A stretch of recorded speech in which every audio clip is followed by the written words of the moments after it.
So I ran a bit of an experiment. Can a hobby CNCer make a good profit off larger, more complex designs like this?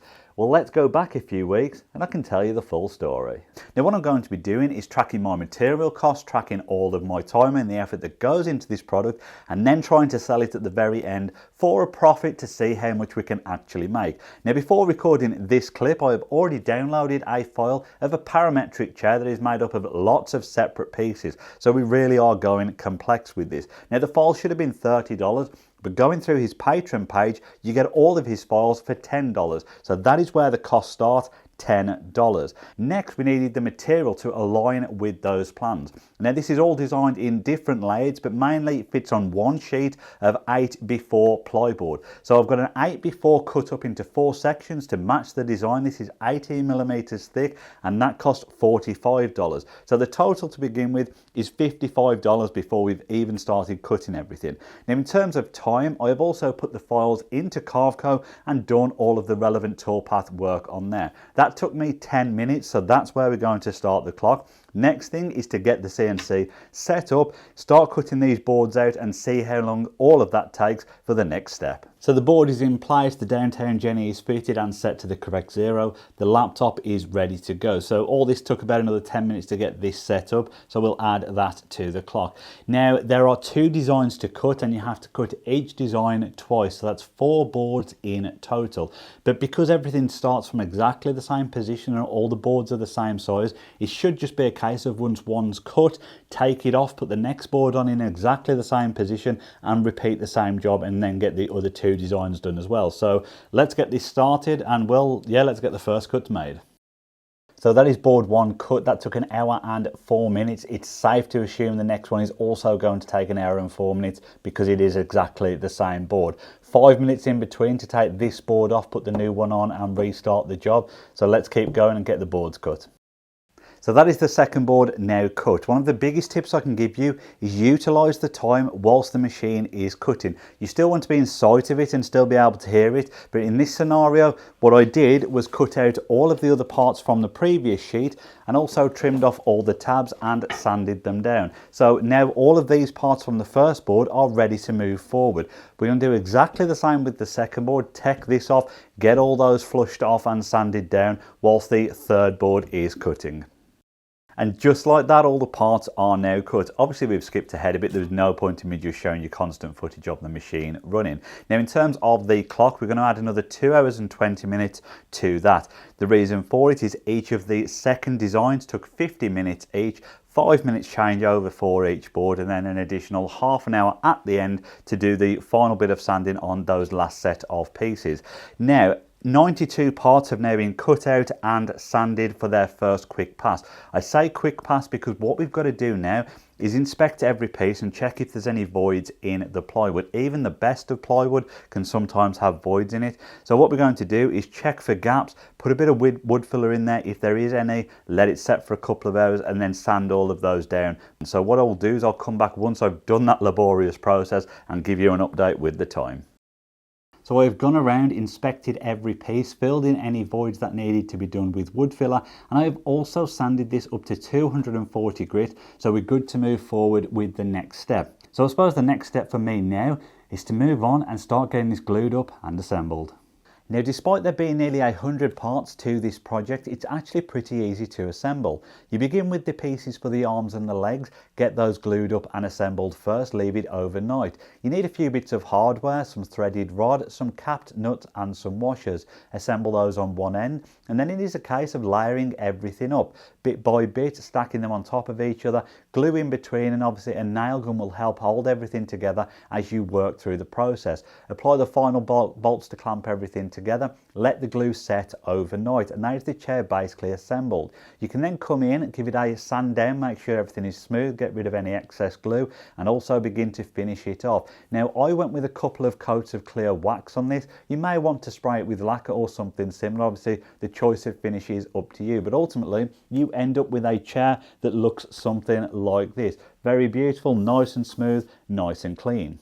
So it's time to do a little bit of math. We are currently sitting at just under 6 hours.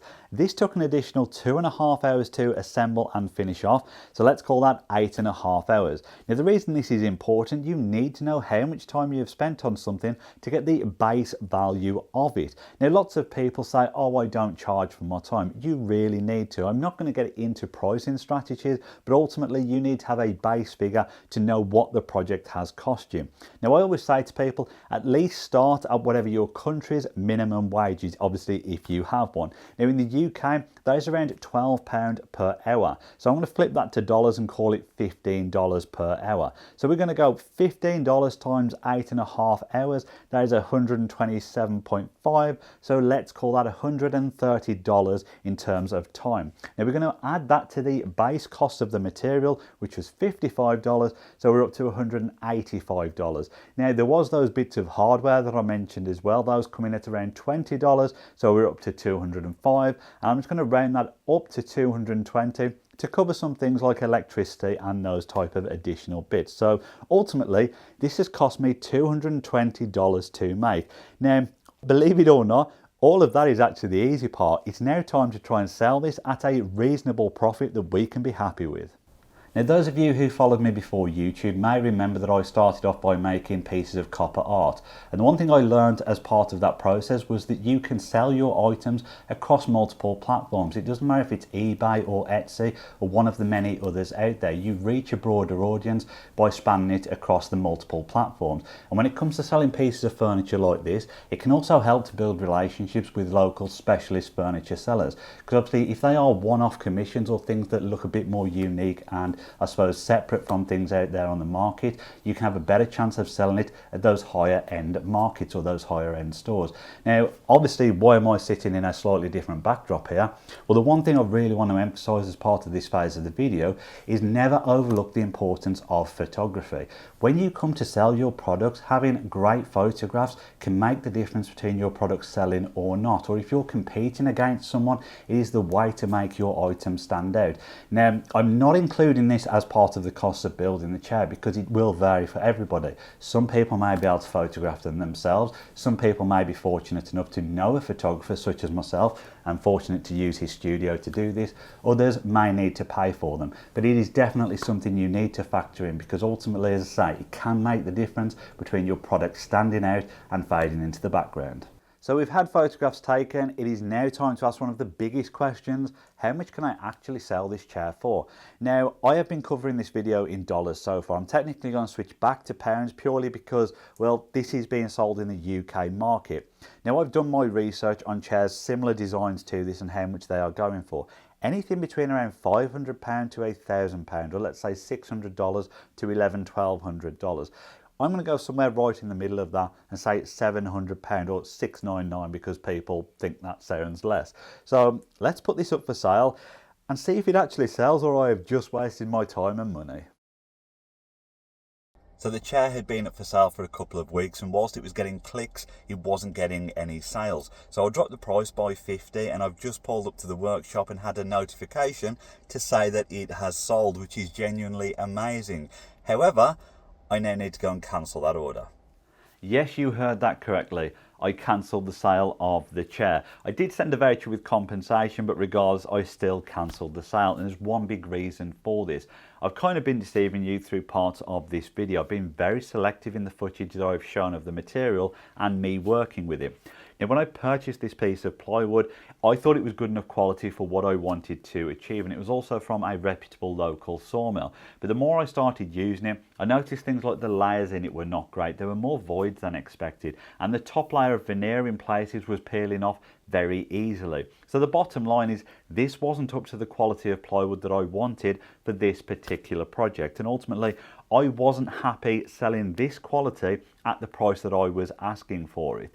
Now, when I realised the quality of the plywood was too low, I was basically too far gone. I either needed to waste a lot of time and money and go back to the start, or continue and see how the experiment actually went. And obviously the experiment went successful. It did prove that you can make a large profit off larger items, but equally that is why I cancelled it, because I wasn't happy with the quality. And of course the big question everybody wants to know the answer to: how much profit should I have made from that sale? When you take out things like the sales and transaction fees and you minus off what we have already accounted for, all in all, it was around £380 pure profit, or $450 pure profit. Now, I'm stressing the pure profit point here because we have already accounted for our materials. We have already accounted for an hourly rate for ourselves. So essentially, what is left is pure profit.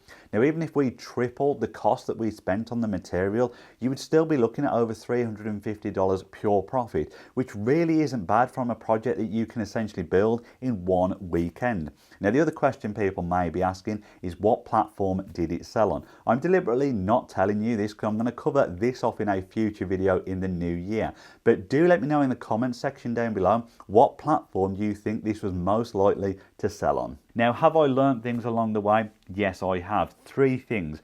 First is obviously purchase the best quality plywood that you can, not only to make the finish better, but actually to save you time. You will have things like less voids to fill in on the plywood itself. Second is, whilst this did technically sell and make a big profit, it sat around for quite a few weeks waiting to be sold. Anything that's sitting around is technically costing you money in storage space, and it also runs the risk of things being knocked or damaged on it. That kind of leads me on to the next point, is you can't just put this in an envelope or a box and post it. Larger items need to be shipped sort of in a specialist way with furniture couriers. So that is another price point that the customer has to factor on in terms of getting this to their delivery point. And obviously with that comes the additional risks of things being knocked and damaged. Do you try and recover it? Do you try and repair it?